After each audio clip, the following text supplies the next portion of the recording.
이미 여러 번 실패했지만 집에 도착하자마자 모두가 나를 기다리고 있었다. 그들은 내 가족을 납치해서 묶어놨고 내가 희생양이 될 차례였다. 양아치들이 방망이로 나를 치려했지만 내 주먹이 너무 강해서 그들 모두를 박살냈다. 처음으로 덤벼든 놈은 얼굴이 뭉개졌고 두목은 소년이 어떻게 이렇게 강할 수 있는지 경악했다. 무릎을 꿇은 남자는 한 달만 더 달라고 애원한다. 이에 공격자는 장기 한두 개를 팔아서라도 빚은 갚아야 한다고 말한다. 그리고는 채무자의 어깨를 쥐어짜며 약간의 고통이 자신의 심정을 이해하게 만들지도 모른다고 말한다. 바로 그때 여자가 휴대폰을 사용하기 시작하자 공격자가 그 움직임을 알아챈다. 의심스럽게 그는 경찰에 전화하는 거냐며 소용없을 거라고 말한다. 화면에는 아들에게서 온 메시지가 보이고 망설임 없이 집에 오지 말라는 답장이 입력되고 있었다. 남자는 이 지저분한 상황 대신 부부의 아들과 직접 해결해야 한다고 제안한다. 그러자 그의 부하들이 아들만은 내버려 달라고 애원하는 부부를 붙잡는다. 인내심을 잃은 두목은 부하들에게 시끄럽지 않게 입을 막으라고 명령한다. 여자가 묶이는 동안 두목은 아들이 겁먹는 걸 원치 않는다고 말한다. 숨어있던 곳에서 그는 소년이 도착했다고 알린다. 밖에서는 한 어린 학생이 현관문으로 다가오고 있다. 안에서는 한 남자가 멈춰달라고 애원하는 어머니의 입을 막는다. 잠시 후 젊은 남자가 복도로 들어서자 여러 명의 남자들이 매복해 기다리고 있었다. 그는 신발을 벗으며 무심하게 다녀왔다고 말한다. 경고도 없이 부하 중 하나가 야구방망이를 들고 뒤에서 달려든다.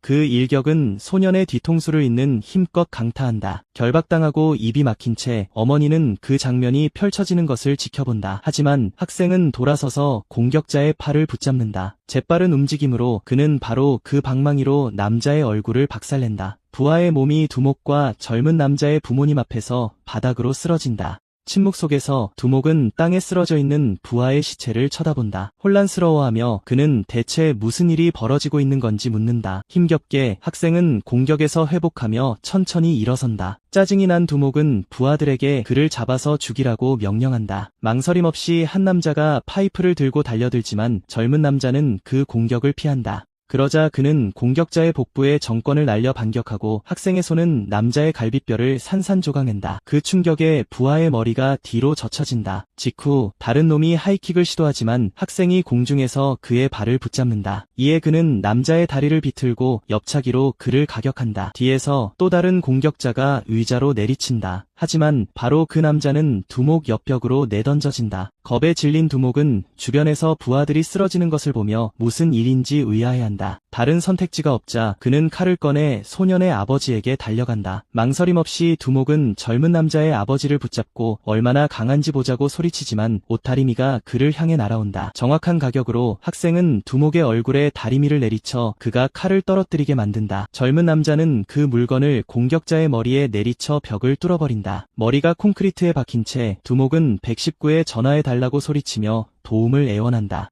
그럼에도 그는 계속 도움을 간청하고 학생은 부하들의 시체들 사이에서 그저 지켜볼 뿐이다. 그 후 젊은 남자는 무릎을 꿇고 부모님을 풀어주기 시작한다. 차갑게 그는 자신이 싸우길 원치 않았다면 애초에 그렇게 가난하지 말았어야 했다고 말한다. 힘이 빠진 선우는 바닥에 쓰러지고 어머니는 그의 이름을 비명처럼 부른다. 응급실에서는 의사와 간호사들이 도움을 외치는 수많은 부상자들을 치료하기 위해 분주하게 움직인다. 근처에서 정장을 입은 한 남자가 접수 데스크에 에서 통화하고 있다. 궁금해진 그는 옆에 있는 여자에게 소동에 대해 묻고 그녀는 한 아이가 아버지를 폭행하던 사채업자 10명을 때려 눕혔다고 설명한다. 그리고는 그가 고등학생일 뿐이라고 덧붙인다. 한 병실에서 부상당한 두목은 그 소년을 찾아 죽이라고 명령하지만 부하가 피해자도 같은 병원으로 이송되었다며 그를 진정시킨다. 자신만만하게 그는 아이를 쫓아 그레이트 베어를 보냈다고 주장하며 이미 죽었을 거라고 장담한다. 경계하던 정장 남자는 그레이트 베어라는 이름을 엿듣는다. 시간을 낭비하지 않고 그는 접수원에게 소년이 몇 호실에 있는지 묻고 그녀는 2102호라고 말해준다. 서둘러 복도를 달려가며 그는 그레이트 베어가 메인 이벤트 선수 후보이며 그의 가치를 시험해볼 좋은 기회라고 말한다. 강선우의 병실문에 도착해서 그는 이 일에 얽히는 없는 아이에게 미안한 마음이 든다고 인정한다. 병실 안에서 선우는 거대한 남자와 마주한다. 놀란 남자는 고작 이런 아이 하나 때려 눕히려고 자신을 불렀다는 것을 믿을 수 없어한다. 무심하게 그는 개인적인 감정은 없고 단지 사업일 뿐이라고 말한다. 살짝 비웃으며 거인은 선우가 흥미로운 꼬마라고 말한다.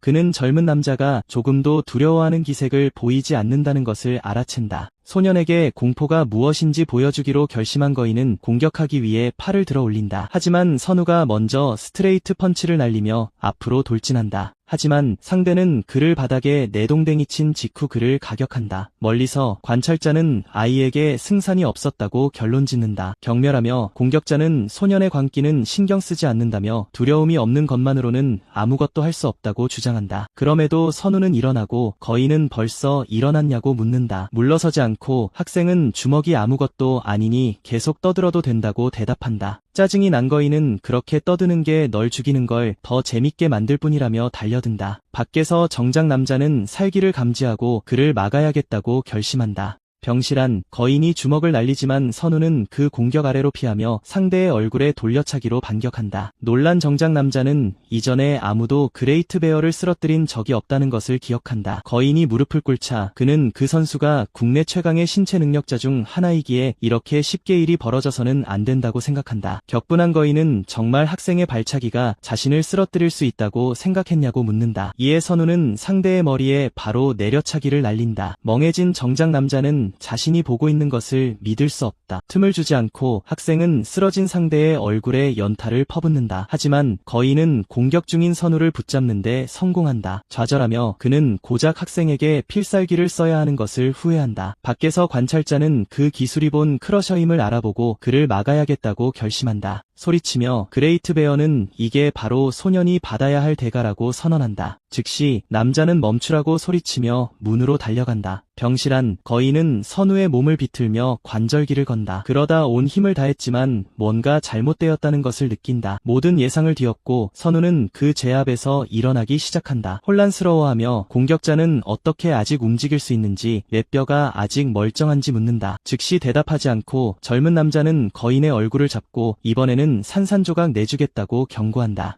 필사적으로 거인은 발버둥치지만 아무런 압력도 가할 수 없자 자신의 잡는 힘이 효과가 없는지 자문한다. 이에 대한 직접적인 대답으로 학생은 그의 얼굴에 박치기를 한다. 투덜거리며 거인은 소년의 두개골이 강철로 만들어졌을 거라고 말한다. 물러서지 않고 선우는 다시 그를 때려 상대의 얼굴을 유리 바닥에 처박는다. 멈추지 않고 선우는 쓰러진 거인을 계속해서 반복적으로 때린다. 바로 그때 정작 남자가 방에 들어와 상대가 이미 의식을 잃었으니 멈추라고 명령한다. 조심스럽게 다가가며 그는 젊은 남자에게 진정하라고 요청한다. 그리고는 더 큰 소동은 수습하기가 훨씬 더 어려울 것이라고 설명한다. 곧이어 그는 전화를 건다. 202호실에 교통사고로 머리를 다친 환자가 있으니 즉시 지원을 요청한다고 보고한다. 혼란스러워하며 선우는 그가 누구인지 거인 편인지 묻는다. 망설임 없이 남자는 부인하며 가능하다면 오히려 젊은 남자 편에 서고 싶다고 말한다. 믿을 수 없다는 듯 학생은 대체 무슨 말을 하는 거냐고 묻는다. 그 순간 방호복을 입은 팀이 방으로 들어온다. 팀원 중 한 명이 환자의 신원을 확인하고 모든 것을 처리하겠다고 안심시킨다. 양복 입은 남자는 거대 곰을 당분간 의식불명 상태로 둘 수 있는지 묻고 의료팀은 그렇게 하겠다고 확인해준다. 여전히 의심스러운 선우는 이 사람들이 다 누구냐고 묻는다. 남자는 침착하게 명함을 건네며 자기 상사를 위해 일하면 원하는 건 뭐든지 가질 수 있다고 말한다. 게다가 그를 위해 싸우기만 하면 된다고 말한다. 학생은 망설임 없이 명함을 구기고 남자에게 꺼지라고 말한다. 그리고는 돈을 위해 싸울 생각은 없다는 것을 분명히 하며 종이를 쓰레기통에 던져버린다. 멀리서 남자는 젊은이가 걸어가는 것을 보며 분명 마음이 바뀔 것이라고 중얼거린다.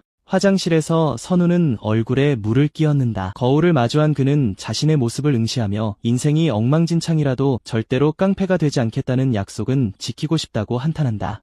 바로 그때 아버지가 들어와서 거기서 뭐 하고 있냐고 묻는다. 그러고는 그 몸 상태로 어딜 가려고 하냐고 묻는다. 울분을 참지 못한 그는 이 상황이 누구 탓이냐고 묻는다. 씁쓸하게도 젊은이는 아버지가 여러 팀에서 제안을 받은 복싱 챔피언이라고 주장했던 것을 떠올리며 왜 우리가 빚더미에 앉았는지 따져 묻는다. 그는 이어서 전 챔피언이 동네 작은 복싱 체육관 하나 여는 게 그렇게 창피했냐고 묻는다. 마침내 선우는 아버지의 자존심이 고통받는 아내보다 더 중요하냐고 묻는다. 대답 없이 남자는 그저 조용히 하라며 자기가 가기 전에는 병원을 떠나지 말라고 말한다. 홀로 남은 학생은 문이 닫히는 것을 보며 아버지가 밉다고 스스로 인정한다. 그는 머리를 감싸진 채 바닥에 주저앉으며 잠을 충분히 못 잔 건지 의아해한다. 그는 곧 고통이 피로 때문이 아니라 자신이 미워하는 아버지 때문이라는 결론을 내린다. 그들이 살아남기 위해 아버지가 항상 다치는 모습을 보는 것을 견딜 수 없다. 또한 어떤 식으로든 아버지에게 의지하고 싶지 않기 때문에 싸움이 있을 때마다 아버지가 가해 학생 부모 앞에 무릎 꿇는 것을 지켜보는 것도 견딜 수 없다. 결국 자신이 이 지옥에 갇혀있는 동안 아버지가 자기 할 일을 다 했다고 생각하게 만들고 싶지 않다. 10대인 그는 상황을 반전시키고 생활비를 벌기 위해 고깃배 일자리조차 구할 수 없다. 어떤 남자가 그를 스카우트하려 했을 때 그는 바쁘다는 핑계로 간단히 돌려보냈다. 설상가상으로 바로 그 불량배들이 그를 더 깊은 구렁텅이로 몰아넣었다. 그리고 아버지가 아무리 미워도 어머니 때문에 떠날 수 없어 자신의 삶이 절망의 구렁텅이라고 느낀다. 혼란스러운 그는 또 기절했는지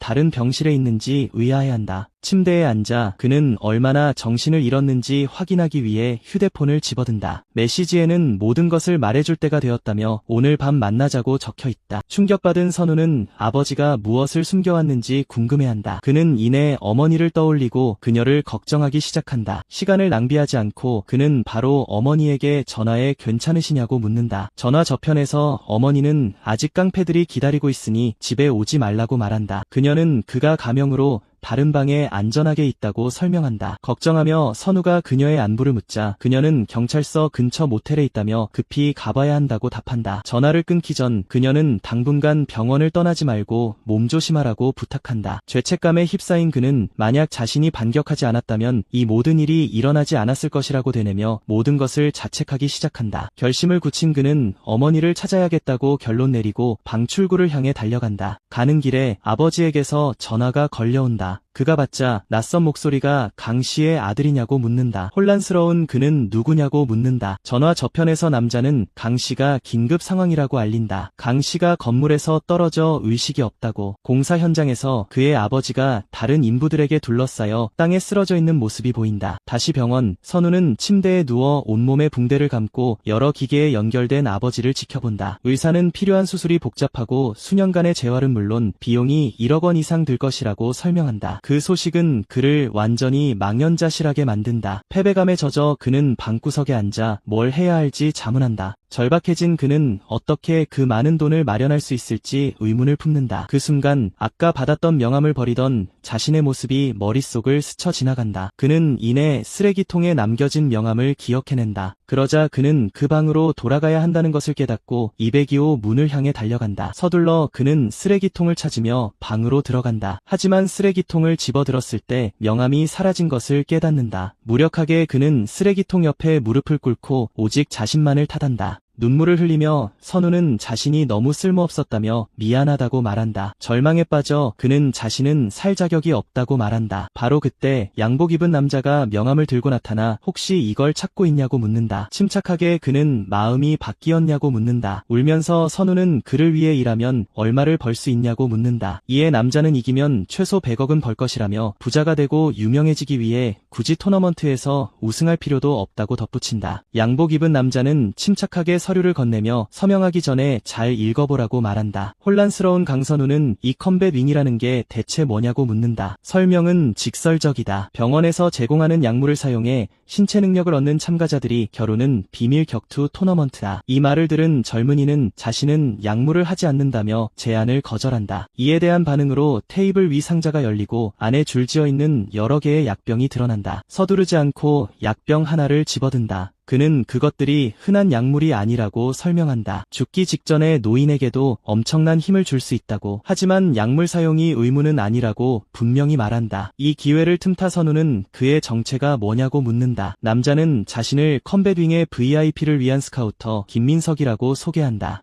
젊은이의 반응은 무시한 채 김민석은 그들이 어떻게 함께 일할 것인지 계속 설명한다. 그는 토너먼트에 들어가 상위 20위 안에 들면 스폰서를 선택할 수 있다고 말한다. 다음은 제안이다. 선우가 VIP 고객을 스폰서로 선택하면 그들이 함께 토너먼트에서 우승하기 위해 협력할 것이다. 생각 끝에 젊은이는 돈을 선불로 받는다는 조건으로 동의한다. 하지만 그는 지불은 토너먼트 자체에서만 이루어지기 때문에 거의 불가능하다고 재빨리 덧붙인다. 짜증이 난 강선우는 이런 조건에서 누군가와 일해야 하냐고 묻는다. 남자는 침착하게 그를 진정시키며 아버지의 수술비와 안전한 거처가 여전히 필요하다는 것을 상기시킨다. 놀란 젊은이는 그가 어떻게 그 모든 것을 아는지 묻는다. 망설임 없이 김민석은 선우가 자기 상사를 위해 싸우는 동안 아버지의 의료비를 대고 거처를 제공하겠다고 제안한다. 그는 선우처럼 자신들에게도 선택지가 많지 않다고 덧붙인다. 그 순간 전화가 울린다. 젊은이는 전화를 받아 어머니와 통화를 시작한다. 그는 어머니에게 곧다시 전화하겠다고 급히 말한다. 이 틈을 타 스카우터는 사채업자들로부터도 그를 보호해 줄 것이라고 덧붙인다. 그들을 어떻게 믿을 수 있냐고 묻는 도중에 선우의 전화가 다시 울린다. 그는 화면을 보고 어머니라는 것을 확인한다. 전화를 받으며 무슨 일이냐고 묻는다. 어머니는 아버지의 수술비가 이미 지불되었고 그 때문에 경호원들이 나타났다고 말한다. 그러자 김민석은 안전한 장소가 준비되었으니 어머니에 대해 걱정할 필요가 없다고 알려준다. 이 말을 들은 선우는 어머니에게 경호원들을 자신이 고용했다며 그들이 시키는 대로 해달라고 부탁하고 곧 가겠다고 약속한다. 전화가 끊기고 곧바로 질문 하나가 떠오른다. 상금이 100억 원이나 되려면 대체 무엇이 걸려있는 걸까? 이에 김민석은 100억은 시작 금액일 뿐이라고 설명한다. 그는 그에게 얼마가 베팅되느냐에 따라 상금이 훨씬 더 커질 수 있다며 150억 이상을 가져간 챔피언들도 언급한다. 젊은 남자는 믿을 수 없다는 듯 불가능하다고 말하지만 앞의 남자는 그렇지 않다고 단언합니다. 그러고는 현실적으로 선수들이 감수하는 모든 것을 고려하면 그것조차 충분하지 않을 수 있다고 생각합니다. 대부분의 참가자가 대회 도중 사망하거나 영구적인 장애를 입기 때문입니다. 지난 토너먼트에서는 단 10%만이 무사히 걸어나갔습니다. 그는 참가자의 죽음에 대한 알리바이를 만드는 것이 첫 번째 순서라고 설명을 이어갑니다. 이 말을 들은 강선우는 자신의 죽음에 대한 알리바이라는 생각에 의문을 품으며 그 말을 되뇌입니다. 그는 믿을 수 없다는 듯 그렇게 많은 사람이 죽는데 토너먼트가 비밀이라는 것은 말이 안 된다고 말합니다. 이에 김민석은 관련된 모든 사람이 결국 죽기 때문에 비밀이 존재하는 것이라고 설명합니다. 계약서를 가리키며 그는 서명 후 가장 먼저 할 일은 누군가의 사인을 조작하기 쉬운 장소인 병원을 이용하는 것이라고 말합니다. 알리바이를 만들기 위해 그 사람은 카메라에 찍히거나 물건을 샀거나 특정 장소에 있었다는 증거가 될 만한 행동을 해야 한다고 설명합니다. 물러서지 않고 강선우는 만약 자신이 경찰에 모든 것을 말하기로 결심하면 어떻게 될지 물으며 그에게 맞섭니다. 김민석은 침착하게 그건 문제가 되지 않을 것이라고 말합니다. 그를 마약 중독자나 불안정한 사람처럼 보이게 만드는 것은 쉽고 증거 없는 학생의 말은 아무도 믿지 않을 겁니다. 그는 희미한 미소를 지으며 선우가 신고할 기회를 잡기도 전에 사망 선고를 받을 것이기 때문에 상관없다고 덧붙입니다. 마지막으로 그는 이것이 바로 병원에서 토너먼트를 개최하는 이점이라고 말합니다. 자신의 요점을 강조하며 리크루터는 최종 결정은 선우에게 달려있다는 것을 분명히 합니다. 그러자 계약서는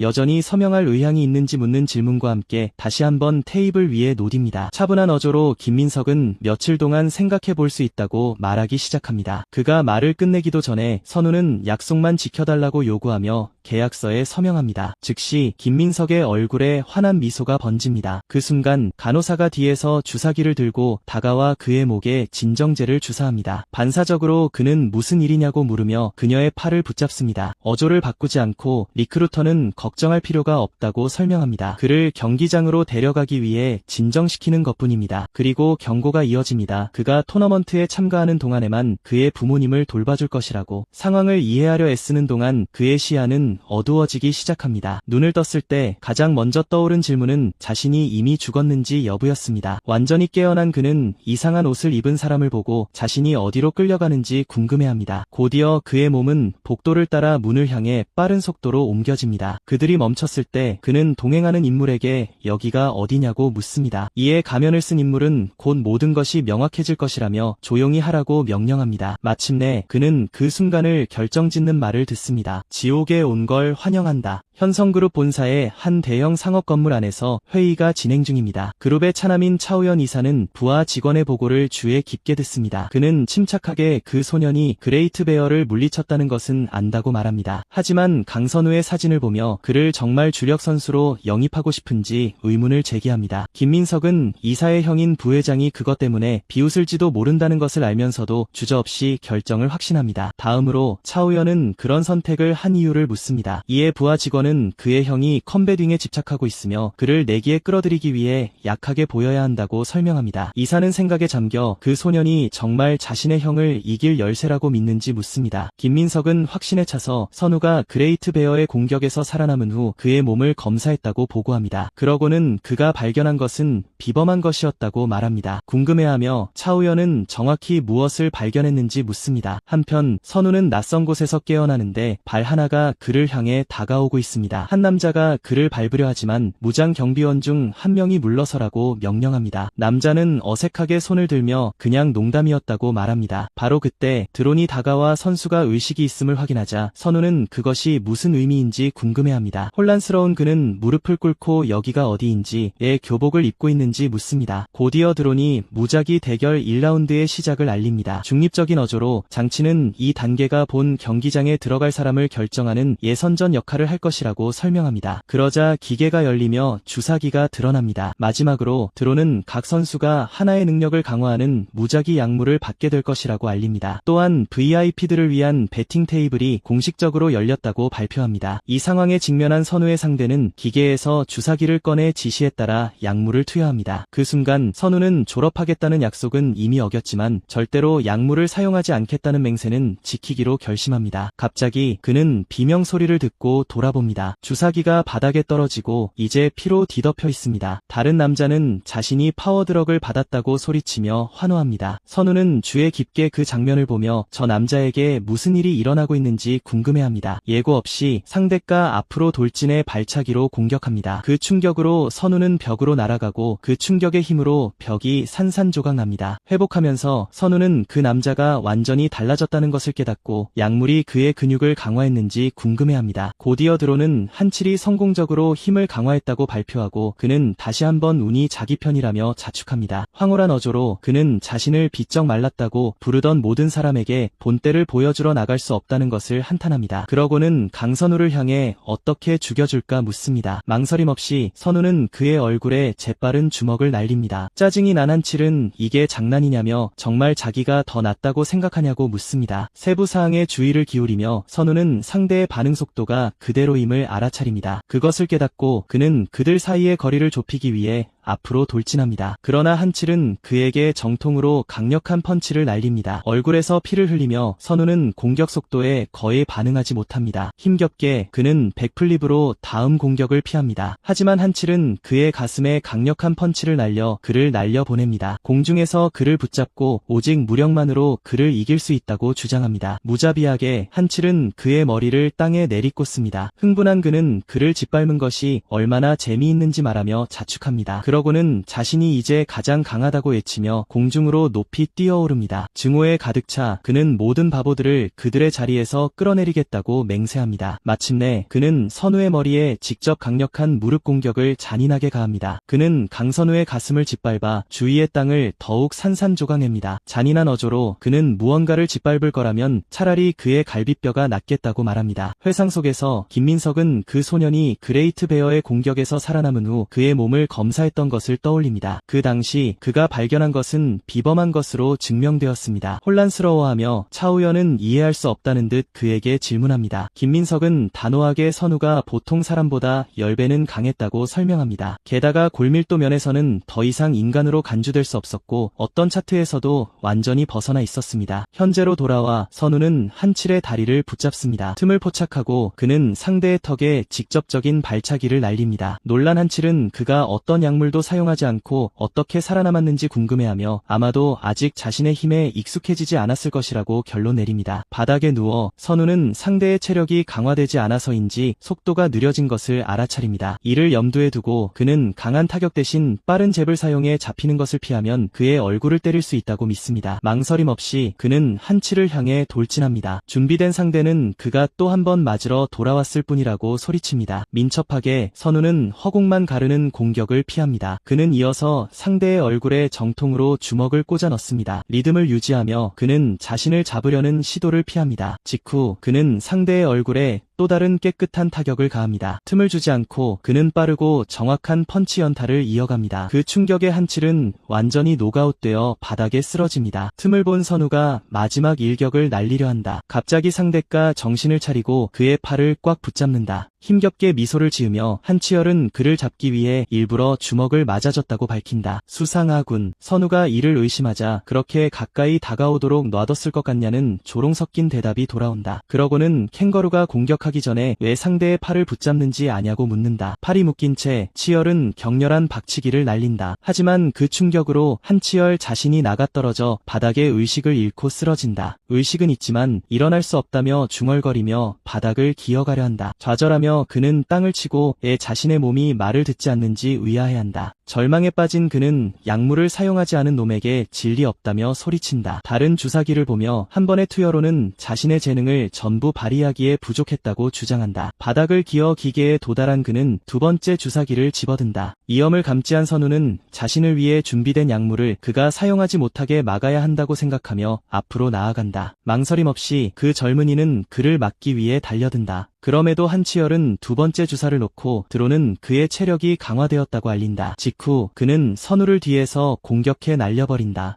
그의 몸이 바닥에 부딪히고 곧바로 상대에게 머리채를 잡힌다. 분노한 치열은 그를 공중으로 들어 올리며 누가 자신을 양아치라고 불렀냐고 소리친다. 그리고는 뛰어올라온 힘을 다해 그의 머리를 땅에 내리꽂는다. 그럼에도 한치열은 아직 끝나지 않았다며 드론을 쫓아낸다. 선우의 몸 위에 서서 그는 항상 맞는 것에 지쳤으니 뭔가 다른 것을 하겠다고 선언한다. 그리고는 바로 이런 기분이라며 뒤에서 젊은이의 목을 조른다. 그는 너처럼 고집센 쥐새끼들은 확실히 끝장내야 한다는 것을 안다며 압박을 가한다. 힘이 빠지면서 선우는 의식을 잃기 시작하고 아버지를 부른다. 강선우와 한치열은 부서진 바닥 위에서 미동도 없이 있다. 그 순간 드론은 참가자의 사망으로 경기가 종료되었음을 알린다. 노트북 화면을 응시하며 차우현은 그 참가자에게 무슨 일이 일어났는지 묻는다. 김민석은 약물 과다 복용 때문이라고 무심하게 설명한다. 이어서 두 종류의 약물을 사용했을 때의 생존율은 0.5% 미만이라고 덧붙인다. 이전의 한결은 이미 파워 약물을 성공적으로 사용했다. 하지만 선우를 위해 준비된 체력 증진제를 주사했을 때 죽음은 피할 수 없게 되었다. 이를 들은 차우현은 상대가 자살한 것이라 결론 내리고 선우가 운이 좋은 녀석이라고 인정한다. 이에 김민석은 그 젊은이의 특이한 신체를 고려할 때 단순한 운이라고 부르는 것은 비합리적이라고 주장한다. 차우현은 그저 뼈가 더 튼튼하다는 의미일 수 있다며 토너먼트에는 훨씬 더 강한 괴물들이 아직 남아있다고 상기시킨다. 이 말에 김민석은 현재의 약물들이 근육, 장기, 호르몬을 강화할 수 있지만 한 가지 예외가 있다고 설명한다. 그에 따르면 이 물질들로는 더 강한 뼈를 얻을 수 없으며 이는 그 뒤에 특별한 이유가 있음을 시사한다. 잠시 생각한 후 차우현은 본 무대에서 그의 쓸모를 시험해보기로 결정하고 그 녀석의 다음 일정이 무엇인지 묻는다. 김민석은 선우가 약물 관련 테스트 라운드를 통과했으므로 다음 단계로 진행될 것이라고 답한다. 하지만 그 전에 부상 치료를 받고 나서야 다시 싸우게 될 것이다. 그때부터 그는 미지의 힘을 얻었을지도 모르는 모든 괴물들과 맞서게 될 것이다. 컴배 병동 치료실에서 선우는 말없이 앉아있다. 고개를 숙인 채 그는 잠시 동안 미동도 없이 앉아있다. 생각에 잠겨 그는 단지 기절시키려 했을 뿐인데 정말 치열이 자신 때문에 죽었는지 의문을 품는다. 그리고는 방금 전 죽을 뻔한 사람이 바로 자신이었다는 것을 기억해낸다. 정신 차리라는 아버지의 목소리가 마음속에 울려 퍼진다. 그리고 가족을 구할 수 있는 사람은 오직 자신뿐이라는 기억이 떠오른다. 잠시 후 드론이 이전 라운드의 승자들은 로비로 이동해야 한다고 알린다. 유료진 중 한 명이 가이드가 알아야 할 모든 것을 설명해 줄 것이며 모든 지시를 따라야 한다고 알려준다. 마지막으로 가이드들이 치명적인 무기로 무장하고 있으니 어떤 시도도 하지 말라는 경고가 나온다. 그러자 드론이 통로를 향해 날아가고 시오누는 그 뒤를 따르기 시작한다. 가는 길에 그는 동굴과 비슷한 곳으로 열리는 복도를 따라간다. 그 광경을 마주하고 그는 이곳이 어떤 곳인지 궁금해한다. 그는 점차 이 지하 구조물 전체가 탈출 시도를 막기 위해 지어졌다고 추론한다. 앞으로 나아가면서 그는 어머니에게 전화조차 할 수 없다는 사실을 후회한다. 그리고 부모님을 안전하게 지켜주는 계약을 기억하고 어떤 대가를 치르더라도 살아남아야 한다고 다짐한다. 생각에 잠기며 그는 이것이 자신이 상상했던 싸움이 아니었음을 깨닫는다.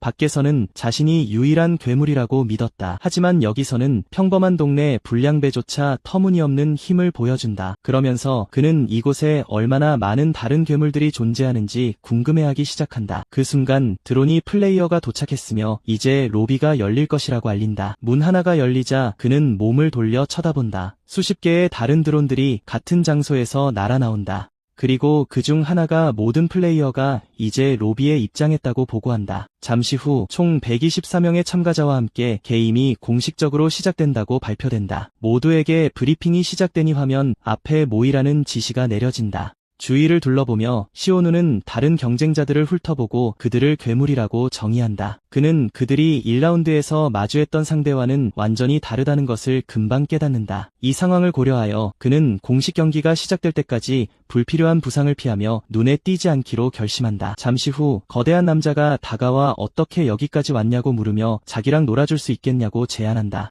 불편해하며 사요누는 자신의 교복이 너무 많은 주목을 끄는 것을 후회하고 브리핑이 빨리 시작되기를 바란다. 한편 두 명의 경쟁자는 그가 여기 있는 이유는 상대가 약물 2개를 모두 복용하고 죽었기 때문이라고 말한다. 그들 중 한 명은 그가 아직 교복을 입고 있다며 부자들이 비극적인 일이 일어나는 것을 보고 싶어 했을 것이라고 덧붙인다. 다른 한 명은 지루하다며 저 꼬마와 좀 놀아봐야 하지 않겠냐고 말한다. 그가 앞으로 나아가기 전에 그의 동료가 누군가 이미 그를 찜했다고 말하며 막는다. 자신의 이름을 듣고 선우는 돌아선다. 한 거구의 남자가 대답을 요구하며 다시 놀고 싶냐고 묻는다. 침묵에 직면하자 공격자의 손이 그의 머리를 잡으며 죽이는 수밖에 없다고 말한다. 그 순간 선우는 이 사람들로부터 살아남기 위해서는 완전히 다른 차원으로 싸워야 한다는 것을 깨닫는다. 그리고 그대로 그는 빅베어의 공격을 피한다. 선우는 재빨리 다가오는 손을 피한다. 당황한 빅베어는 강씨가 그들 사이에 끼어들자 무슨 일이냐고 묻는다. 망설임 없이 그는 팔을 뻗어 거기서 멈추라고 말한다. 이에 그의 손목이 꽉 잡힌다. 공격적인 목소리가 누구냐고 묻는다. 강씨는 선우가 아직 어리다고 단호하게 말한다. 그는 피할 수 없는 대결에 대비한다. 거구의 남자는 비웃으며 강화된 팔 하나만으로 자신을 상대할 수 있다고 정말 생각하냐고 묻는다. 그는 쓸모없는 꼬마 하나 때문에 이 모든 것을 하겠냐며 계속해서 조롱한다. 벗어나려고 선우는 소동을 무시하고 몇 걸음 뒤로 물러선다. 그러자 빅베어는 그를 죽일 것이며 저 꼬마를 위해 죽어도 좋다고 선언한다. 더 이상 지켜볼 수 없었던 시오누는 그들을 향해 달려든다. 갑자기 빅베어의 머리에 공격이 정통으로 꽂힌다. 놀란 시오누는 방금 일어난 일을 멍하니 쳐다본다. 시체가 바닥에 쓰러지고 드론은 브리핑이 곧 시작될 것이며 지정된 시간 외의 공격을 금지한다고 알린다. 어떤 위반이든 즉결 처형될 것이라고 덧붙인다. 이 말을 들은 시오누는 어떻게 경고도 없이 사람을 죽일 수 있는지 그리고 여기서 살아서 나가는 것이 가능한지 의문을 품는다. 잠시 후 그는 큰 소리에 돌아본다. 화면에 한 인물이 나타나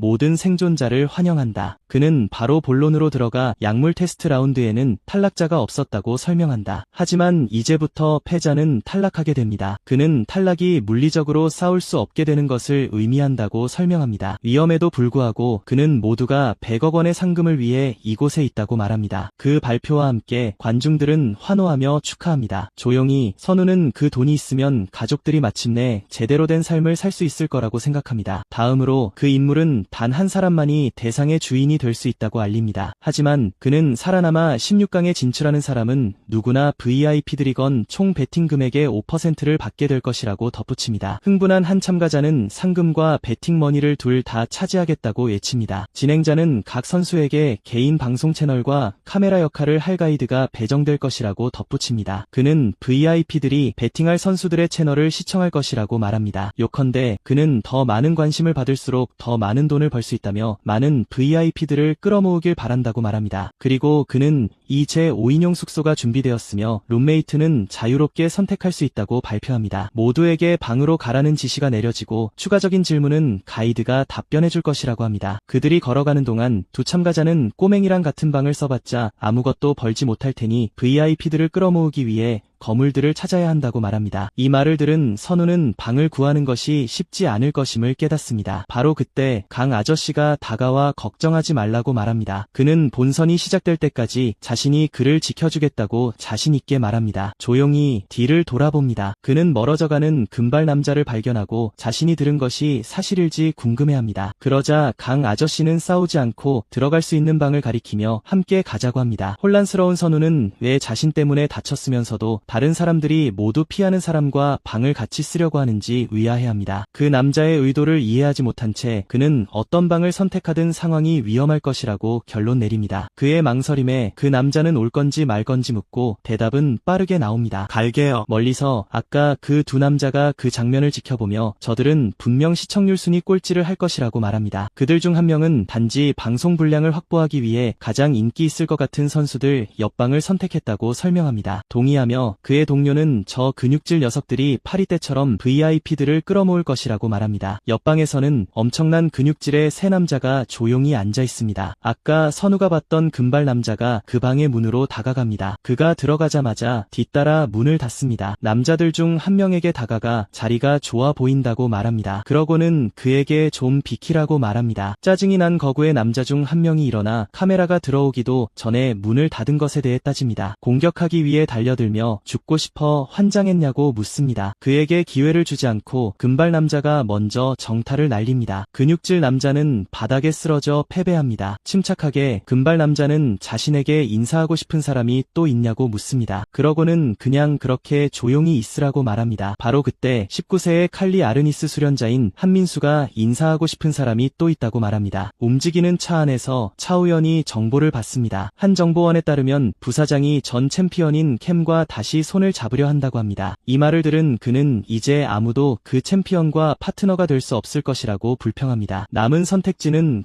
고등학생뿐입니다. 그러자 김민석은 선우가 16강에 진출하면 그에게 약물을 투여할 새로운 기회가 생길 것이라고 설명합니다. 그에 따르면 선우는 이미 발달된 신체 때문에 강화 효과를 최대로 볼 수 있을 거라고 합니다. 그의 뼈는 보통 사람보다 10배나 더 강합니다. 게다가 약물을 복용하면 그는 역대 최고가 될 것입니다. 우연은 그때까지 그를 가까이 둬야 할 것이라고 말하지만 다른 VIP들의 잠재적인 관심에 대해 걱정합니다. 그를 안심시키기 위해 민석은 당분간은 문제없을 것이라고 보장합니다. 그러고 나서 그는 선우와 같은 방을 쓰는 5명이 지난 라운드에서 시청률이 가장 낮았다고 밝힙니다. 방으로 돌아와 강 아저씨는 여기서 시청자들을 모으는 것이 정말 어려운 일이 될 것이라고 말합니다. 그는 대부분의 관객이 우승 후보들을 따라갈 것이라고 설명합니다. 하지만 그들의 그룹에는 토너먼트의 유일한 여성인 아만다 그로치 23위이며 저평가된 카포에라 및 주짓수 파이터가 있습니다. 또한 25위인 체구가 작은 복서 김민호도 있습니다. 마지막으로 28위인 메논이 있는데 그는 자신의 팔꿈치에 대해 소리치며 시간을 보냅니다. 이런 이상한 행동을 계속하며 그는 자신의 팔꿈치를 만지게 도와달라고 요청하고 선우는 그저 조용히 지켜봅니다. 드론을 발견한 강 아저씨는 가이드들이 촬영하러 온 것이라고 말합니다. 하지만 그는 배팅으로 돈을 벌려면 관심을 좀 끌어야 할 것이라고 말합니다. 그러고는 그는 강화된 팔을 과시합니다. 바로 그 후 그는 한 팔 물구나무 서서 팔굽혀 펴기를 시작하며 큰 소리로 횟수를 셉니다. 선우는 그게 효과가 있을 것 같지 않다고 말합니다. 바로 그때 아만다 그로치가 일어섭니다. 그녀는 바닥을 가리키고 손가락 하나만으로 금이 가게 합니다. 그러고 나서 그녀는 바로 그 손가락으로 균형을 잡으며 온몸을 들어 올립니다. 이것을 보며 선우는 어떻게 한 사람이 손가락 하나만으로 자신의 체중을 들어 올릴 수 있는지 궁금해합니다. 강 아저씨와 아만다가 나란히 운동을 계속하는 동안 선우는 잠시만 기다려 달라고 요청합니다. 김민호가 다가와서 힘자랑은 멍청이들이나 하는 짓이라고 말합니다. 바로 그 후 그는 믿을 수 없는 속도로 방을 가로질러 달려갑니다. 놀란 선우는 어떻게 사람이 저렇게 빠를 수 있는지 자문합니다. 바닥에서 메논은 해냈다며 자신이 최고라고 소리치며 자축합니다. 다른 3명이 계속해서 기술을 과시하는 동안 그는 마침내 자신의 팔꿈치를 핥는 데 성공합니다. 선우는 그 모든 광경을 지켜보며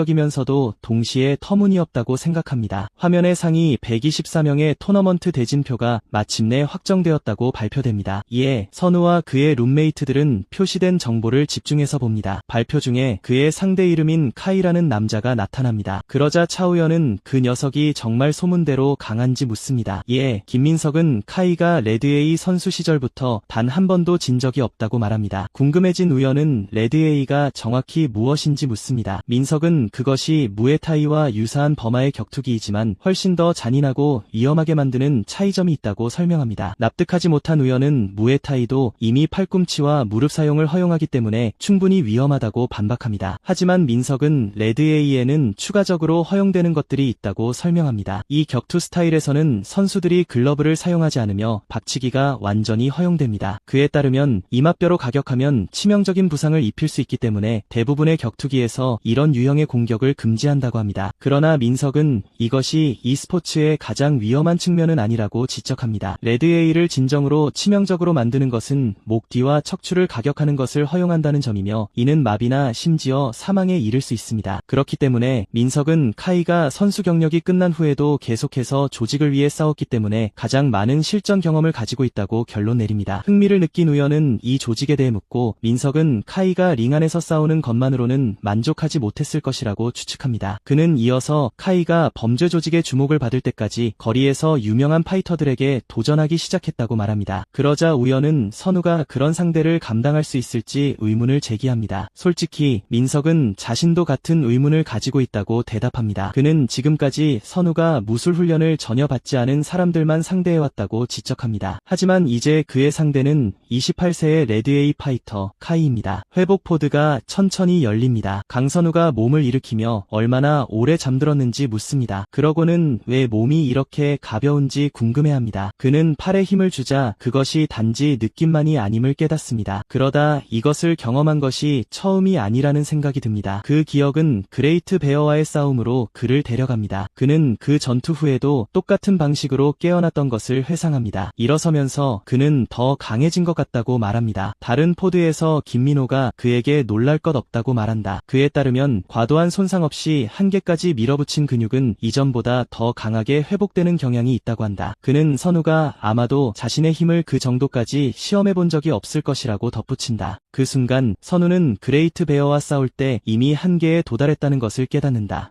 하지만 민석은 그의 회복 속도가 비정상적으로 빠르다며 치유를 가속하기 위해 약물을 사용했는지 묻는다. 화제를 바꾸며 선우는 어제부터 묻고 싶었던 질문이 있다고 말한다. 그리고 그는 민석이 다칠 위험을 무릅쓰면서까지 자신을 돕는 이유를 묻는다. 이에 김민석은 설명하기 시작한다. 그는 선우가 자신의 아들을 떠올리게 한다고 밝힌다. 만약 자신이 더 좋은 아버지였다면 아들이 사채업자들에게 그렇게 큰 빚을 지지 않았을 것이라고 믿는다. 이 말을 듣고 선우가 그래서 토너먼트에 참가했냐고 묻자 그는 가족이 정상으로 돌아갈 수 있도록 빚을 갚아야 한다고 확인해준다. 민석은 계속해서 그곳에 혼자 있는 그를 보자마자 오랫동안 소홀히 했던 아들이 바로 떠올랐다고 말한다. 그런 이유로 그는 그냥 가만히 지켜볼 수만은 없었다. 그러자 선우는 이런 일에 시간을 낭비하지 말라고 말한다. 그는 정말 좋은 아버지가 되고 싶다면 여기서 나가서 그렇게 되라고 덧붙인다. 여기서 죽게 되면 이 모든 것이 아무 소용없을 것이다. 짜증이 난 민석은 그에게 헤드록을 걸고 마치 자신을 돕는 게 세상 끝나는 일인 것처럼 말한다고 한다. 갑자기 한 목소리가 이건 말도 안 된다고 외친다. 매논이 대형 스크린을 응시하며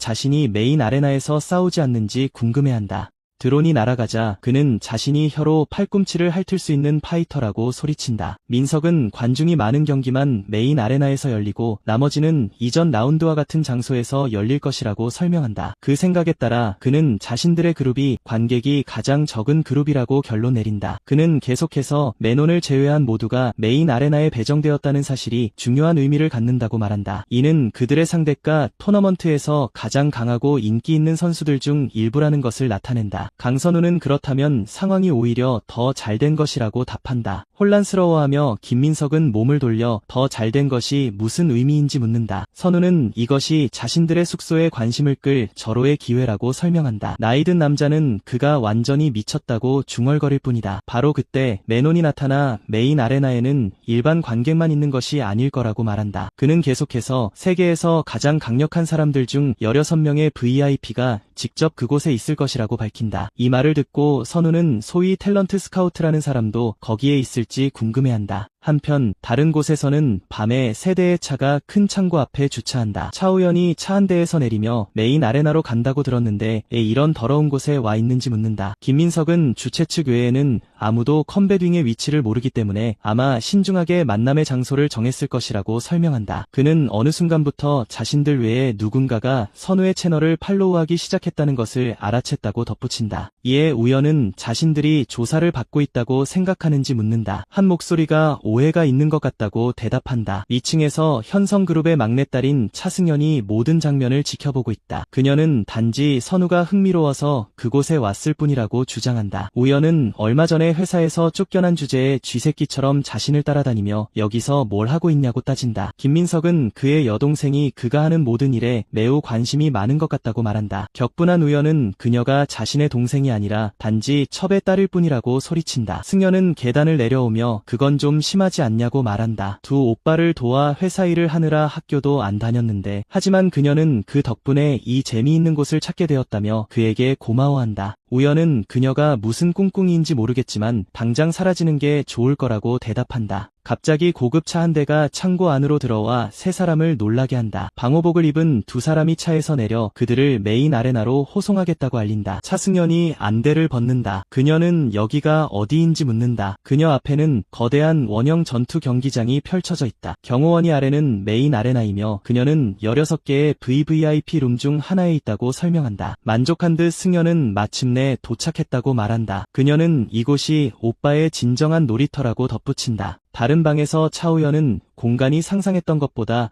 훨씬 크다고 말한다. 김민석은 현재 경기가 끝나자마자 10번 방의 시합이 시작될 것이라고 알린다. 갑자기 그들 앞 스크린에서 폭발이 일어난다. 방송에는 한민수가 상대를 파괴된 벽에 몰아붙이는 모습이 나온다. 놀란 우연은 저게 대체 무슨 괴물이냐고 묻는다. 김민석은 그가 한민수라고 밝히며 선우 또래의 파이터가 또 있는 것 같다고 말한다. 옆에 있던 남자가 고등학생이 또 참가했냐고 묻는다. 하지만 김민석은 그가 자퇴했다고 분명히 말한다. 그래서 엄밀히 말하면 그는 더 이상 학생이 아니다. 하지만 그는 그들 같은 괴물 두 명이 같은 학교 출신이라는 것이 이상하다고 생각한다. 그리고 그는 민수가 선우와 같은 고등학교 출신이라고 밝힌다. 한민수의 승리와 함께 드론이 9번 방과 20번 방의 경기가 끝났고 이제 10번 방과 3번 방의 대결이 시작된다고 알린다. 참가자들은 경기장으로 입장하라는 명령을 받는다. 김민석은 전투의 규모가 1라운드와는 완전히 다르다는 것을 깨닫는다. 그러자 드론은 첫 번째 선수인 김민호를 제외한 모든 사람에게 기다리라고 알린다. 민호는 경기장 입구에 자리를 잡고 준비한다. 그가 앞으로 나아가자 드론은 경기가 끝난 선수들에게 구역을 떠나라고 요청하고 한민수는 자리를 뜬다. 민호를 지나치며 한민수는 손으로 머리를 쓸어 넘긴다. 그 장면을 지켜보며 한민수는 이 일로 민호가 긴장하지 않기를 바란다. 갑자기 강선우 옆벽에 돌이 부딪히자 그는 어디서 날아왔는지 궁금해한다. 민호는 뒤를 돌아보며 모든 것을 봤다고 주장한다. 그는 한민수가 머리를 만지는 척하면서 동시에 선우에게 돌을 던졌던 것을 떠올린다. 선우는 그저 충돌 지점을 응시할 뿐이다. 민호는 대부분의 사람들이 그렇게 빨리 움직이는 것을 눈치채지 못했을 것이라며 인상 깊어한다. 그러고 나서 그는 다가가서 한민수를 부른다. 한민수가 돌아보며 그의 팀에 있는 학생이 정말 그렇게 거만하냐고 묻는다. 민호는 그렇지 않은 것 같다고 간단히 대답한다. 대답을 받아들이지 않고 다른 남자가 그게 무슨 뜻이냐고 따진다. 그리고 그는 그럴 리 없다고 덧붙인다. 그 순간 민호는 전투 자세를 취한다. 그 장면을 보며 김민석은 대체 무슨 짓이냐고 묻는다. 아만다 그로시는 이것이 갑자기 일어난 일이 아니라고 말한다. 그녀에 따르면 민호는 아주 작은 변화도 알아챌 만큼 예민해서 저런 살기는 눈치채지 못할 리가 없다고 한다. 그러자 한민수는 몸에서 이상한 기운을 뿜어낸다.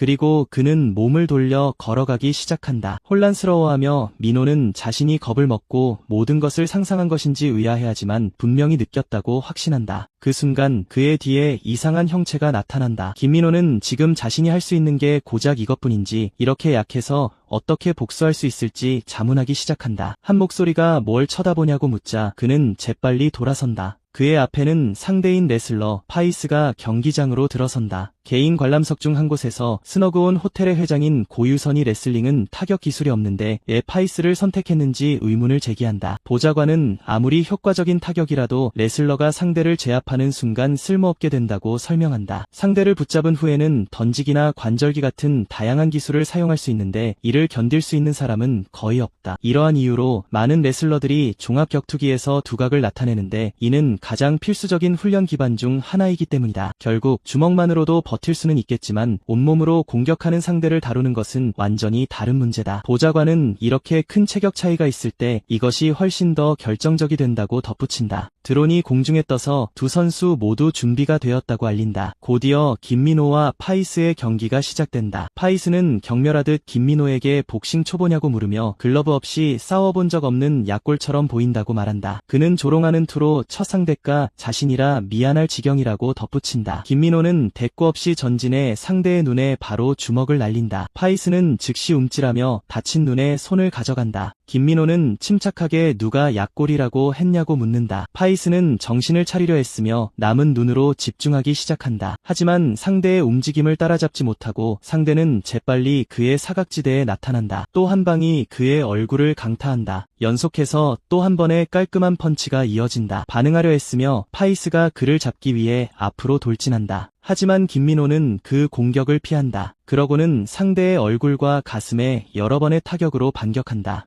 다른 쪽 눈도 맞고 김민호가 마지막 일격을 날린다. 장면을 지켜보던 김민석은 경기가 벌써 끝나는 건지 궁금해한다. 하지만 아만다 그로치는 아직 끝나지 않았다고 대답한다. 그녀는 파이스가 공격을 막기 시작했다고 설명한다. 실제로 그는 다음 공격들을 막아내는데 성공한다. 이에 김민호는 잠시 뒤로 물러선다.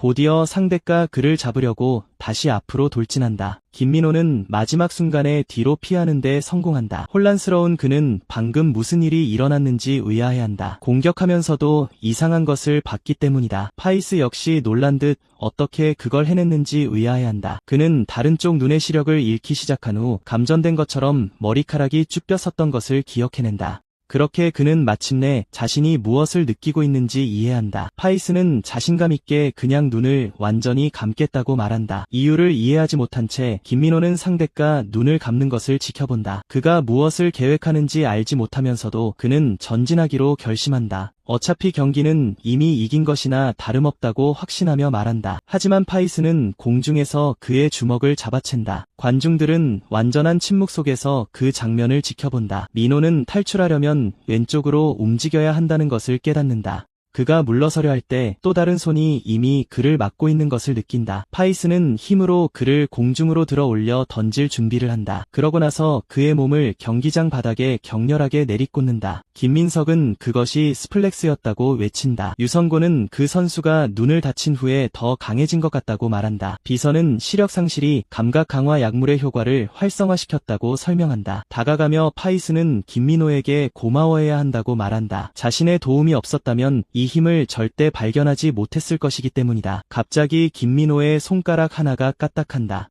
다음 순간 주먹이 파이스의 얼굴에 정통으로 꽂힌다. 놀란 유성곤은 양쪽 눈의 시력을 모두 잃었으니 이제 어쩔 거냐고 궁금해한다. 김민석은 김민호가 그 공격에서 살아남은 것을 믿지 못하며 계속 압박하면 여전히 이길 수 있다고 주장한다. 하지만 비서는 그가 아직 의식이 없어 불가능할 것이라고 설명하고 이에 회장은 충격을 받는다. 김민호는 주먹을 여전히 든 채 바닥에 쓰러져 있다. 아만다 그로치는 그가 즉시 일어나야 한다고 말한다. 그녀는 파이스가 그를 찾기 전에 일어나야 한다고 덧붙인다. 파이스는 일어나며 이제 완전히 눈이 멀었다고 말한다. 완전히 새로운 감각이 그의 온몸을 휩쓴다. 그러고는 경기장 주위를 움직이기 시작한다. 혼란스러워하며 그는 이 모든 감각이 무엇인지 궁금해하기 시작한다. 그는 곧 바닥부터 가장 작은 모래알까지 주변의 모든 냄새를 맡을 수 있다는 것을 깨닫는다. 게다가 상대의 숨소리까지 선명하게 들을 수 있다. 또한 그는 자신의 모든 움직임에 따라 공기의 압력이 변하는 것을 느낀다. 흥분한 파이스는 이제 등 뒤에 있는 것까지 감지할 수 있다고 선언한다.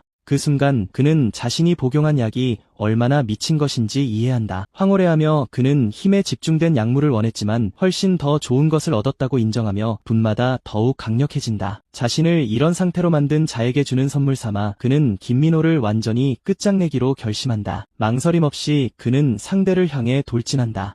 바닥에 누운 채 김민호는 몸이 제대로 움직이지 않는다는 것을 깨닫고 형을 부른다. 바닥에 쓰러져 있던 형의 기억이 그의 마음속에 밀려온다. 그 순간 그는 무슨 일이 있어도 그를 찾겠다는 약속을 기억해낸다. 기억은 그에게 카드를 건네며 형을 죽인 자를 알고 싶으면 자신을 찾아오라고 말했던 한 남자로 거슬러 올라간다. 경기장으로 돌아와 파이스가 마지막 공격을 하기 위해 뛰어오르자 김민호는 다시 그를 부른다. 갑자기 시간이 멈춘 듯 상대의 주먹이 그의 얼굴 몇 인치 앞에서 얼어붙는다. 놀란 김민호는 눈을 뜨고 모든 것이 그렇게 느리게 움직이는지 의아해한다. 그는 곧 시간이 느려진 것이 아니라 자기 자신이 극도로 빨라졌다는 것을 이해한다. 파이스의 주먹이 1초 전 그의 머리가 있던 바닥을 박살낸다. 하지만 김민호는 이미 경기장 반대편으로 몸을 날린 후였다. 관중석에서 관중들은 방금 무슨 일이 일어났는지 궁금해한다. 부서진 바닥에 무릎을 꿇은 파이스는 상대가 언제 저쪽으로 갔는지 의문을 품는다. 민호는 그가 자신의 감각에 대해 자랑하는 동안 쉴 시간이 충분했고 이제 다시 싸울 준비가 되었다고 설명한다. 이 말을 들은 파이스는 허세가 아님을 깨닫고 상대가 이전보다 훨씬 더 빨라졌다고 결론 내린다. 젊은이는 따라올 수 있는지 보라며 그에게 도전한다. 그는 자세를 잡으며 레벨 1부터 시작하자고 제안한다. 그러자 파이스는 그가 자신 쪽으로 오는 것을 감지한다. 김민호가 파이스를 향해 돌진한다. 그의 주먹은 막히고 그는 그저 운이었는지 의아해하며 다시 시도하기로 결심한다. 그래서 김민호는 공격을 강화하기로 결심한다. 그가 또 다른 주먹을 날리지만 파이스가 그것을 피한다. 젊은이는 상대의 속도에 놀란다. 파이스가 또 다른 공격을 피하자 그는 물러선다. 김민호는 그가 어떻게 자신의 속도를 따라잡고 있는지 의아해한다. 파이스는 그의 심장 박동부터 움직임까지 모든 것을 느낄 수 있으며 이제 자신에게는 사각지대가 없다고 주장한다. 김민호는 어중간한 시도로는 승산이 없으며 모든 것을 걸어야 한다는 것을 깨닫는다. 그러고는 최고 속도로 공격할 준비를 한다. 그 선수는 앞으로 돌진하며 그 추진력으로 바닥을 부순다. 그는 마지막 일격인 라이트 스트레이트를 사용하겠다고 선언하지만 파이스가 먼저 그의 얼굴에 주먹을 날린다. 파이스는 그가 공격 도중에 왜 혼자 넘어졌는지 의아해한다. 그는 자신의 목이 부러진 줄 알았다며 괜찮냐고 묻고 또다시 환각을 본 것인지 의아해한다. 파이스는 만약 그가 조금만 더 가까이 왔더라면 목을 부러뜨렸을 테지만 그 녀석이 발을 헛디뎌 제 목숨을 구했다고 말한다. 김민석은 상대가 공격을 미리 감지하는 것 같아 김민호의 속도가 통하지 않는다는 것을 알아차린다. 그래서 김민호는 푸서크만을 이용해 움직이기 시작한다. 김민석은 그가 초고속 스피드를 사용하는 것을 멈추고 일반적인 푸서크에만 의존하는 것을 깨닫고 지쳤는지 의문을 품는다. 그는 그 젊은이가 평범한 속도로 무엇을 할 것인지 궁금해한다. 김민석은 그에게 멈추라고 소리치며 죽을 것이라고 경고하지만 그의 주먹은 파이스의 얼굴에 정통으로 꽂힌다. 김민호는 피하고 파이스의 얼굴에 주먹을 날린다. 한 관중이 그가 실제로 펀치를 성공시켰다며 감탄한다. 그러자 김민호는 상대 주위를 빠르게 움직인다. 젊은이는 거친 숨을 몰아쉬며 계속해서 움직인다. 관중은 저렇게 페인트에만 온 힘을 다 쓰면 어떻게 공격할 거냐고 의문을 품는다. 민호가 앞으로 돌진하며 파이스의 얼굴에 또 한 번 정타를 날린다. 남자는 그가 또 한 번 공격을 성공시킨 것에 놀란다.